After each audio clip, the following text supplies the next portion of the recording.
ไปเบิดแล้วพี่น้องเลยอึ๊บโอ้ขาดเบิดแล้วนี่เนาะหมุนเบิดแล้วนี่พี่น้องเลย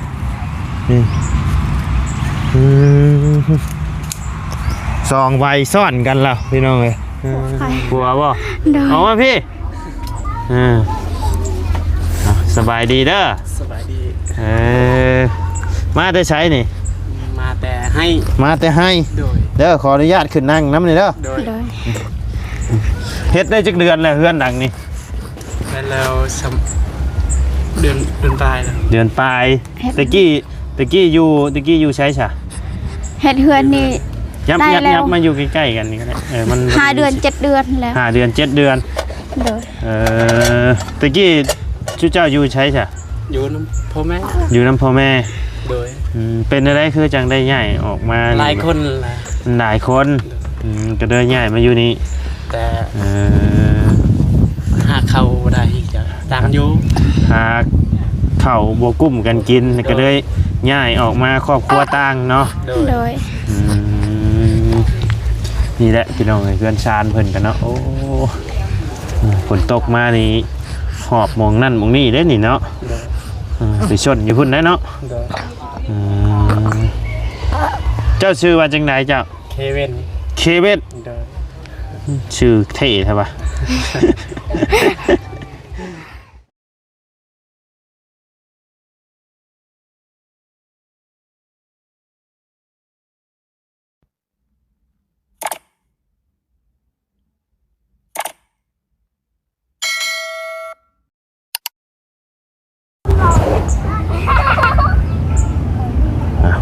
พี่น้องเอามื้อนี้กาเข้ามาหมู่บ้านอีกหมู่บ้านนึงเนาะพี่น้องเอ้ยหมู่บ้านหยังวะหมู่บ้านยังบ่บ้านกระดุกเนาะบ้านกระดุกเนาะบ่พอดีว่าทางบ่าวบุญคงเพิ่นชวนมาเบิ่งเคสอีกเคสนึงพี่น้องเอ้ยเพิ่นขอความช่วยเหลือบ่าวบุญคงสบายดีแล้วเนาะเพิ่นขอความช่วยเหลือเจ้ามาเข้ามาจักเทื่อได้นี่ยังบ่ได้เคยเข้าจักเทื่อยังบ่ได้เข้ามาจักเทื่อเนาะเพิ่นเราเพิ่นอยู่บ้านเฮาคนบ้านเจ้าบ่เพิ่นเอาทัวร์อยู่นี่แม่เพิ่นเห็นเฮาเฮ็ดคลิปแล้วเพิ่นก็บอกให้เฮาไปถ่ายแน่ว่าโอ้โดยขาดมันแล้วโอ้อะไรครับคงจะปรึกษาเบิ่งทางทีมงานก่อนว่ะโดยทีมงานไปเบิ่งมื้อนี้ก็ได้โอกาสเนาะพี่น้องเอ้ยมีเวลาก็เลยว่าบุญคงชวนเข้ามาเบิ่งพี่น้องเอาเดี๋ยวไปเบิ่งไปชมน้ำกันเนาะพี่น้องเอ้ยทางวาไลสิเข้าไปถามไทยเพิ่นก่อนเนาะอยู่กินจังใดพี่น้องเอ้ยเนาะเดี๋ยวเข้าไปเบิ่งน้ำกันเด้อเนาะพี่น้องเอ้ยไปเดี๋ยวเข้าไปเบิ่งกันเด้อเสร็จแล้วว่าบุญคงเด้อโดยไปพี่น้องเอ้ยเข้าไปเบิ่งก่อนเนาะเอาเนาะพี่น้องเอ้ยอันนี้บ่เฮือนชานเพิ่นอยู่นี่เนาะอยู่กินจังใดนี่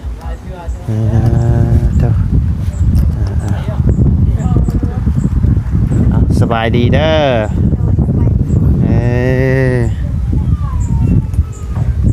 นอนอยู่นี่บ่นี่นะฝนตกมาบ่เปียกเบิดบ่นี่อยู่จักคนนี่3 คนจักเดือนแล้วลูกนะ3 เดือนคือใหญ่แท้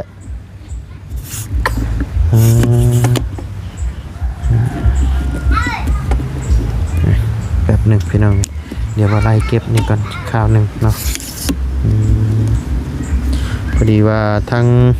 ว่าบุญคงเพิ่นพามาเบิ่งเนาะว่าทั้งแม่เจ้าบ่หรือหยังน่ะว่าให้มาถ่ายครอบครัวลูกสาวบ่หรือลูกชายเนี่ยก็บ่ฮู้พี่น้องเอ้ยเจ้าชื่อว่าจังได๋ชื่อว่าสั้นนี่ไม่ให้เลยชื่อสั้นเนาะให้ชายอยู่ในนะผัวใครผัวบ่เอามาพี่สบายดีเด้อสบายดี มาได้ใช้นี่ มาแต่ให้ มาแต่ให้ โดย เด้อขออนุญาตขึ้นนั่งน้ำนี่เด้อ โดย โดย เฮ็ดได้จักเดือนแล้วเฮือนหลังนี่ แล้วเดือนปลายแล้ว เดือนปลายตะกี้อยู่ใช้ซะ เฮ็ดเฮือนนี่ ยับ ได้ ยับ แล้ว ยับมาอยู่ใกล้ๆกันนี่ก็ได้มัน 5 เดือน 7 เดือนแล้ว 5 เดือน 7 เดือน โดย ตะกี้ชูเจ้าอยู่ใช้ซะ อยู่น้ำพ่อแม่ อยู่น้ำพ่อแม่ โดย เป็นอะไรคือจังได้ใหญ่ออกมา หลายคนแหละ หลายคนก็เลยใหญ่มาอยู่นี่ แต่ เอ่อ หาเขาได้จะตามอยู่ หาข้าวบวกุ้มกันกินก็เลยย้ายออกมาครอบครัวต่างเนาะ โดย โดย นี่แหละพี่น้องเอ้ยเพื่อนชานเพิ่นกันเนาะโอ้ฝนตกมานี่หอบมองนั่นมองนี่ได้นี่เนาะ โดย ไปชนอยู่พุ่นได้เนาะ โดย เจ้าชื่อว่าจังไดเจ้า เคเว่น เคเวต โดย ชื่อเท่ใช่ปะ อายุจักปีแล้ว ได้ละเสาซอง 22 ปี โดย โอ้เป็นน้องบ่ไร โดย 10 ปีพุ่นได้นี่เนาะเจ้าเด้ 16 ปี 16 ปี โดย โอ้ได้เมียน้อยเด้นี่เนาะ16 ปีพี่น้องเลยซื้อหยังไง สัน ซื้อสัน โดย ลูกสาวหรือลูกชายนี่ ลูกสาว ลูกสาว โดย ซื้อว่าจังใด มีนา มีนา โดย เป็นจังไดอันคือจังว่าอันทั้งแม่เจ้าบ่ดื้ออันเท่าใดแหละว่าไปขอความช่วยเหลือจากบ่าวบุญคงมาให้มาถ่ายครอบครัวเจ้าแน่ขาดและขาดเดือยังเนาะ เข้า ข้าว โดย โอ้ต้องการข้าวเนาะ โดย หาข้าวหาน้ำน้ำบ่ทันเนาะ บ่มีข้าวกินก็เลยไปขออยู่นำแม่ โอ้บ่มีข้าวกินก็เลยไปขออยู่นำแม่ โดย แม่เจ้าน่ะคนบ้านได้น้อยบ่ แม่น เจ้าน่ะคนบ้านนั่นเนาะ โดย แต่มาเอาผัวอยู่พี่ โดย ไผชานี่ลูกบ่ผู้นี้กะ บ่ หลาน นาน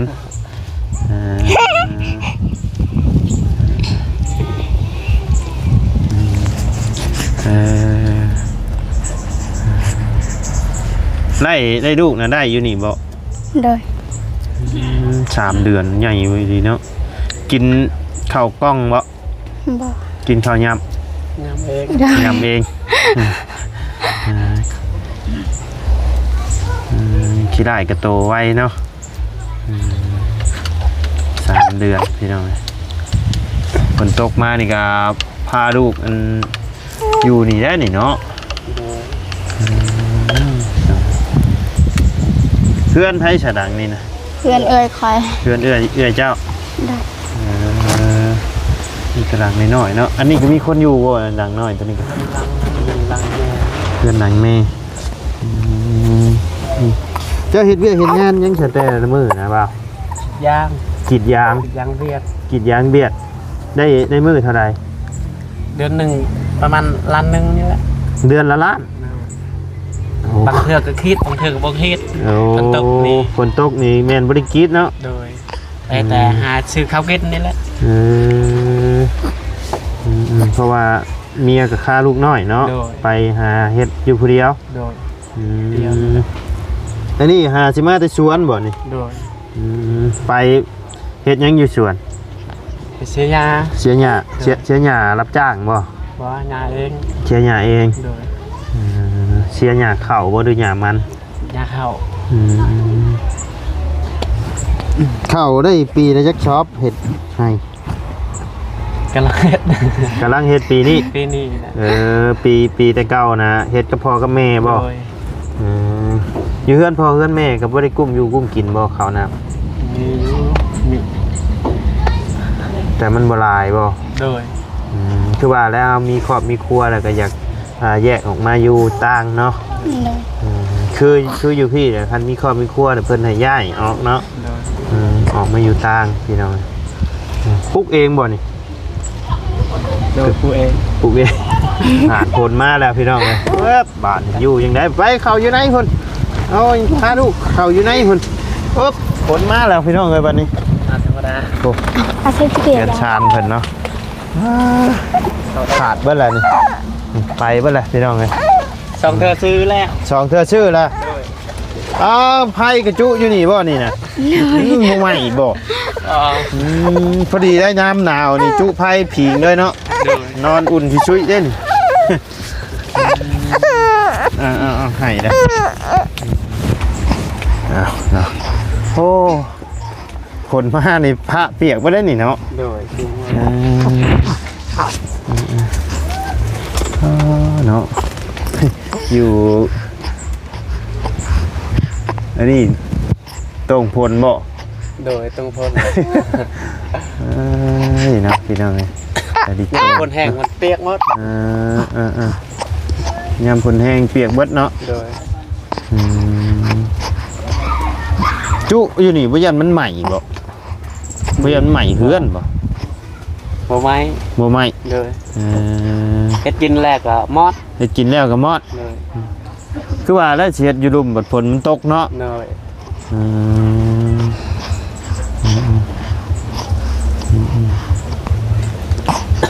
คันอยากขอความช่วยเหลืออยากขอความช่วยเหลือเรื่องข้าวน้ำเนาะ เข้าน้ำได้จะได้เชอซีน้ำ อยากได้สังกะสีน้ำการฝนตก มามงนี่เนาะ บ้าน คันสังกะสีเจ้าต้องไล่ซื้อเจ้าต้องหาไม้มาใส่ไม้ได้นี่ โดย มันมงบ่ได้ได้คันใส่สังกะสีนี่มันห่างโพดเขาต้องเอาไม้ใหญ่กว่านี้มันภาวัดลมมาจังหน่อยก็ขาดไปแล้วนี่เนาะ โดย อันนี้ก็ขาดมาแล้ว ขาดไปเลยบ่ ขาดแล้ว เจ้านี่คือว่าข่อยเคยเห็นอยู่ใช่ปะหา เคยอยู่ คุ้นๆอยู่ อะไรน้อย ข่อยเคยเห็นเจ้าอยู่ นั่นน้องไปเด้ เท่านี้บ่ โดย เพิ่นนอนอยู่น้ำกันนี่บ่ เปล่า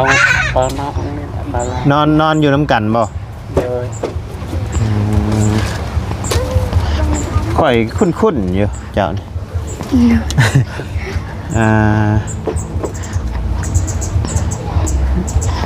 เคยเลาะขายหน่อไม้อีหยังอยู่บ่ เคยอยู่ หน่อไม้ขายนะ เคย เคยอยู่เนาะ เคย เอากันได้จักปีแล้ว ไป2 ปีแล้ว 2 ปี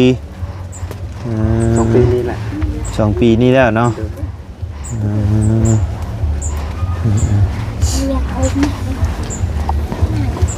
2 ปีได้ลูกคนนึงเอาเนาะน้องจะเอาน้องมาอยู่นำบ่หรือว่าเพิ่นมาเล่นนำไม่เชื่อ ลิน มาลิน มาเล่นเพิ่นมาเล่นนำเนาะ มาเอาน้องคนนี้ มาเอาน้องเจ้า เด้อ มาเอาลูกหรือมาเอาน้อง เอาลูกก่อน มาเอาลูกเจ้าแต่ว่า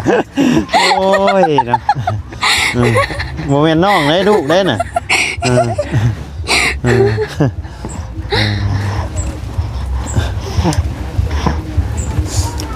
เนาะพอดีว่าเมื่อกี้นี่สต็อกให้เพิ่นน้องมีนาบ่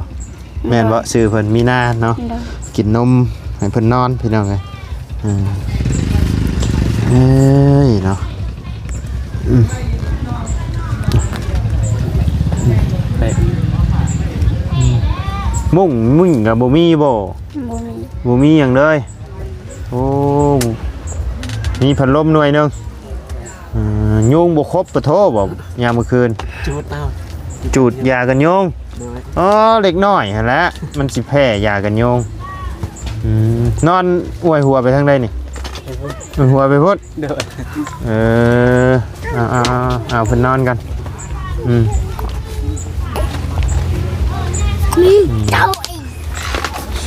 อย่าปะเงียบ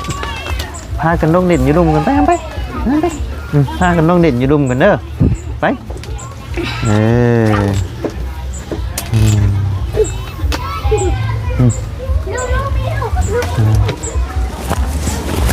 หมู่บ้านนี่มีจักหลังคาเปล่า ประมาณ16องศา 16ก็ถือว่าบ่ใหญ่เนาะบ้านนี่เนาะ โดย บ้าน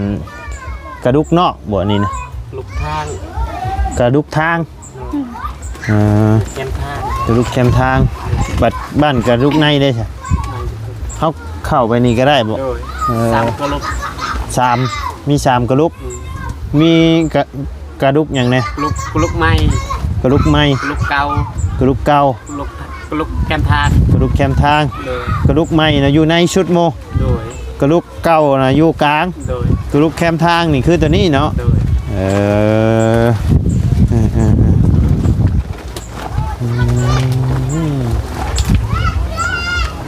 อีโตนแต่ผู้น้อยเนี่ยนอนบริกลางมุ้งให้เพิ่นเลยนอนน้ำกันก็พ่อก็แม่ได้นี่แหละ โดย ยุงกัดเด้นี่เนาะยุงกินนะพี่น้องมุ้งเงียมกับบ่มีจูดยากันยุงบัดกินมันน่ะแหละกินมันแพ้เด็กน้อยมันสิเป็นภูมิแพ้อย่างนั้นแหละจูดยากันยุงเอาบ่เดินในไหน บริจูด บริจูดเอาฉันจะบอกว่าคันจูดนี่เด็กน้อยเพิ่นมันสิแพ้นะมุ่งกับบ่มีเนาะว่ายังคิดได้ก็มีมุ่งครอบให้ผู้น้อยนี่ยังโอเคนี่พี่น้องบ่มีหยังเลยนี่เนาะเอ้ยมุ่งพ่อกับแม่กับบ่มีหาเงินกับพ่อแต่พ่อได้แต่ชื่อข้าวเนาะ โดย ดินดอนต้นหญ้ามองชุเจ้าตั้งเฮือนตั้งซ่านนี่เป็นของชุเจ้าเองบ่ บอกคือระบาเอานั่น ฮะ เป็นกำลังนั้นโดย เพื่อนนั่นบ่ ดินเทา ดินเพิ่น โดย เพิ่นให้ปลูกอยู่ โดย ขอเลยเจ้าขอเพิ่นอยู่ก่อน โดย เออเป็นดินของทางละบ้าวเนาะ เก่าเขาตั้งอยู่นี่แล้วเขาย้ายไปพุ่น ตั้งอยู่นี่ โดยยุม เฮือนได้เฮือนเจ้าหั่นบ่ เพราะว่าเพิ่นละบ้า เฮือนละบ้าวเจ้าตะกี้ตั้งอยู่นี่ โดย เดี๋ยวเพิ่นย้ายไปพุ่น โดย เป็นเฮือนก่อเนาะได้ยังกินใช่มาแต่ชวนแต่ให้นะ อาหารป่าเพิ่นแหละ ฮะใช้ มี ปลาเออฝนตกเนาะไปสอน โดย ไปสอนในเซ่บ่เดินในห้วย อยู่ในหัวด น้ำห้วยพอได้กินพี่น้องเลยคือบ่หาแพทย์ตุ่มให้เพิ่นแน่หนาวนะฮะ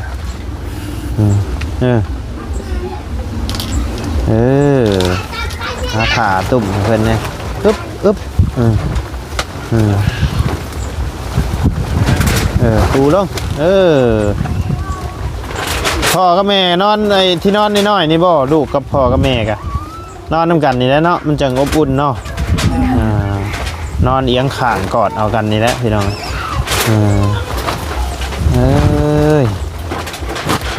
มอนกับบุมีปูมูลเนาะโอ้ยตาดีโตนพี่น้องเลย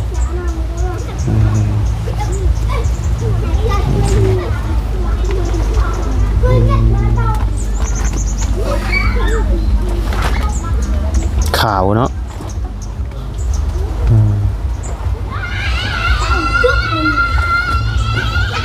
นิดหน่อยขาวใช่ไหมเป็นตะแพงใช่ไหม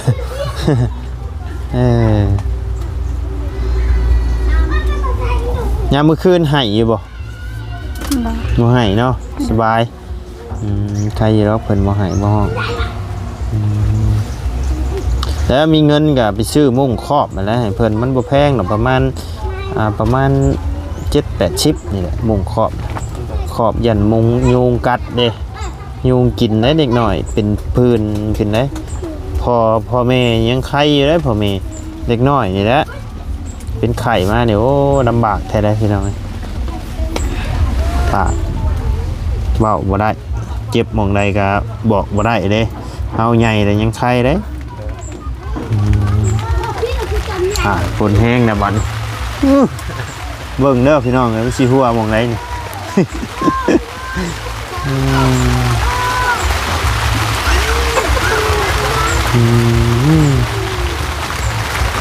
มันสมมุติชุดเจ้านอนนี่แหละลูกนอนอยู่ใช่บัด นอนกลาง ลูกนอนกลาง ปลามา พ่อนอนนี่แม่นอนนี่โอ้สิบ่ทับลูกบ่เฮ้ยพี่นอนน้อยๆนะ ไปนั่นครับ บางเทื่อก็ตกพุ่นแล้วพ่อกับแม่เนาะตกที่แล้วเนาะอยู่บ้านข่อยเพิ่นเล็กน้อยเพิ่นบ่ให้นอนกลางได้อันนี้เอาให้นอนเนาะให้นอนอยู่กลางเลย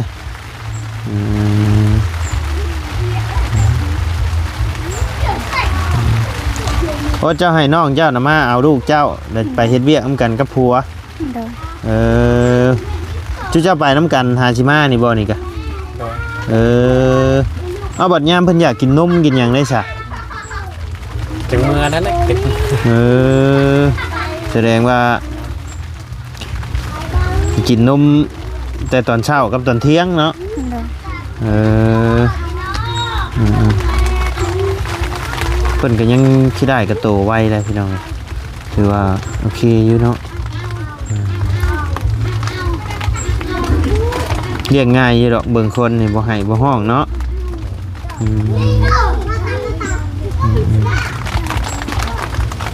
เพื่อนเจ้าใกล้กันบ่กับเพื่อนน้องไซ บ่ได้ใกล้ปานใด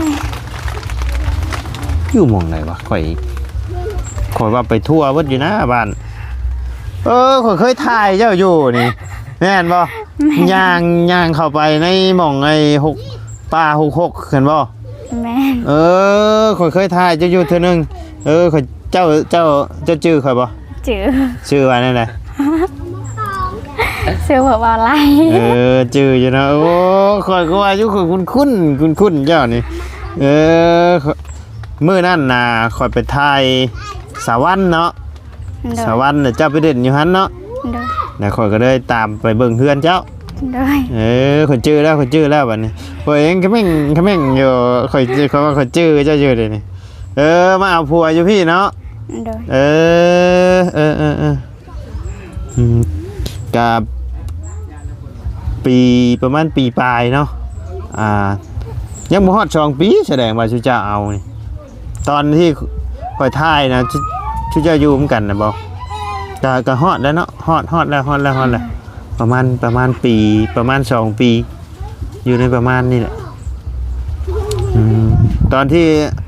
ค่อยเข้าไปถ่ายฮะยังบ่ได้เอาบ่ ใกล้สิเอากันแล้ว ใกล้สิเอากันแล้ว โดย ก็ไปมาหาสู้กันอยู่เนาะ โดย โอ้โดยว่าอยู่คุ้นเจอแล้ววันนี้พี่น้องไงเขามาเห็นคือว่าเคยเห็นอยู่นะว่ะเจ้าก็บ่บอกข่อยเนาะ เจ้าก็บ่ท่วงชื่อข่อยอีก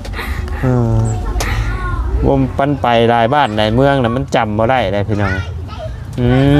มาได้ผัวอยู่บ้านนี้เนาะโอ้โดยจื้อน้องเพิ่นแล้วพี่น้องไงบ่ไรเคยเข้าไปถ่ายอยู่เทื่อเดียวตามเพิ่นเข้าไปเพื่อนเพิ่นน่ะอยู่ไอ้แคมป์ป่าเพิ่นเนาะเพื่อนเพิ่นน่ะ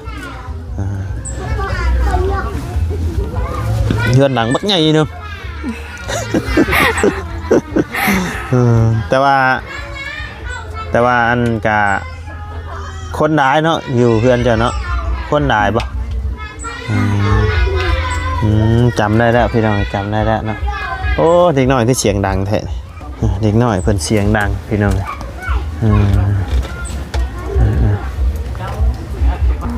โอ้ยขอละว่าผู้ใดประตูน่ะขอฮู้แล้วน้องอันนี้เฮา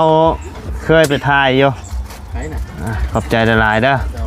อตอนนั้นเฮาเข้าไปถ่ายทางสวรรค์เพิ่นนั่นเด้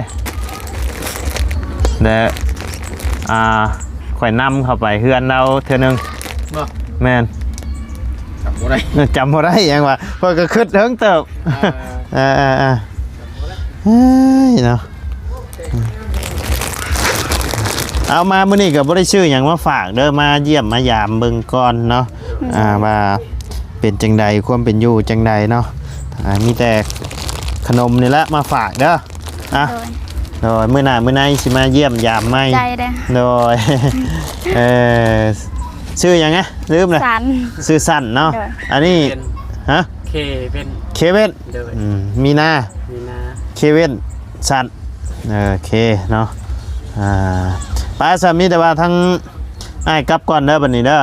โดย อยู่ดีมีแห้งเนาะถ้ามีข่าวดีจังใดสิมาแจ้งให้ผู้ทำการเพิ่มเติมให้ FC ครับผู้น้ำกันอีกเท่านึงเนาะ โดย โดย เอาเนาะกระผากในเด้อพี่น้องเด้อทั้งเคสของน้องสั่นเพิ่นเนาะเพิ่นก็เป็นคนบ้านอะไรน้อยบ้านของน้องไซนั่นแหละเนาะพี่น้องเอ้ยแต่ว่ามามีครอบมีครัวอยู่พี่แล้วก็มาแล้วก็บ่มีหม่องพักหม่องเซาเนาะข้าวขาดแรงแกงขาดหม้อพี่น้องเอ้ยมาอยู่พี่กันเนาะข้าวบ่มีกินพี่น้องเอ้ยก็ฝากในเด้อเนาะกันผู้ใหญ่ใจดีท่านใดอยากสดอยากซอยทั้งน้องเพิ่นเนาะก็สามารถติดต่อมาทางบ่ไลหรือว่าทีมงานได้เนาะก็ยินดีที่จะเป็นสะพานบุญให้เด้อเนาะพี่น้องเอ้ยป้ามีแต่กลับก่อนเด้อบัดนี้เด้อเนาะอยู่ดีมีแฮงเบิดสุคนเนาะไปสบายดีเด้อ โดย มาขอไม้เลยโอเคพี่น้องเดี๋ยวพาเบิ่งย่างเบิ่งรอบๆเพื่อนก่อนจักหน่อยนึงพี่น้องเลยเฮือนชานลานแป้นแล้วเนาะเป็นจังใดพี่น้องเลยนี่แหละพี่น้องเลยไปเบิ่งแล้วพี่น้องเลยโอ้ขาดเบิ่งแล้วนี่เนาะหมุนมาแล้วนี่พี่น้องเลย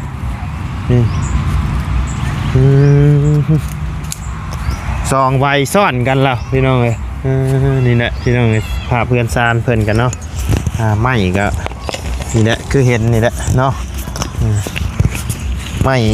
กลมน้อยๆเนาะโอเคสำหรับพี่น้องเลยสำหรับคลิปนี้ทั้งบาไลก็จะได้ขอจบคลิปปิดคลิปลงไว้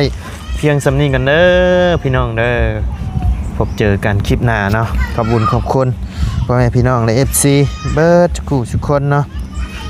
ที่เข้ามาติดตามนะครับส้มทั้ง2 วาไลเนาะสำหรับคลิปนี้ลำลาแล้วพี่น้องสบายดีเด้อเนาะ